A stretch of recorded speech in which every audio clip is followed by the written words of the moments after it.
Bună ziua! Astăzi este luni, 28 mai, iar eu sunt Liviu Popescu și vă prezint analiza zilnică a pieței aici la UFX Markets.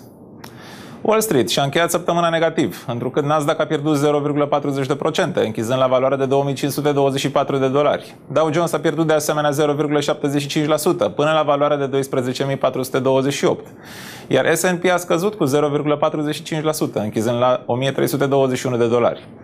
Dolarul american a pierdut în fața celor mai multe valute, odată cu speculațiile conform cărora guvernul chinez își va accelera proiectele de infrastructură pentru a sprijini creșterea economică a Chinei.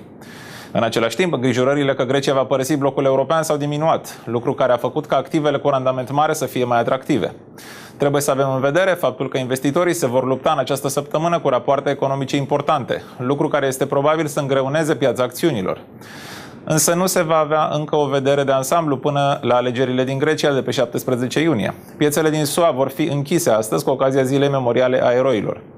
Pe bursa de mărfuri, aurul a urcat cu 1,09%, închizând la valoarea de 1575 de dolari per uncie. În acest moment, aurul își testează nivelul de rezistență la valoarea de 1577.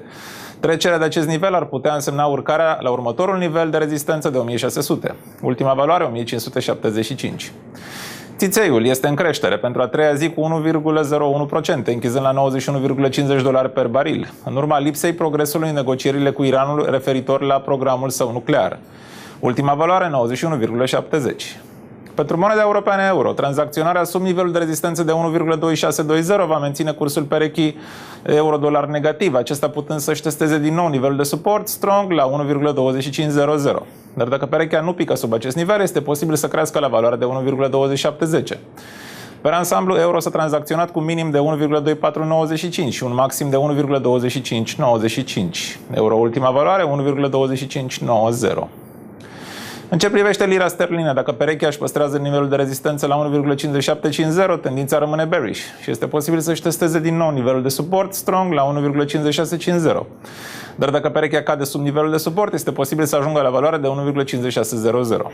Indicele RSI se află în jurul valorii de 45, lucru care confirmă trendul negativ. Lira sterlină, ultima valoare, 1,5685. Dolarul australian își păstrează tendința bullish, cât timp nivelul de suport al perechii rămâne la 0,9780. Trecerea de nivelul de suport strong la 0,9920 ar putea însemna testarea următorului nivel de 0,9980.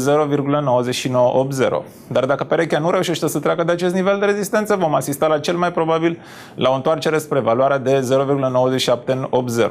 Conform graficelor, tendința rămâne bullish. Dolarul australian, ultima valoare, 0,9860. Atât pentru astăzi, sunt Liviu Popescu și v-am prezentat principalele informații ale pieței valutare aici la ufxmarkets.com.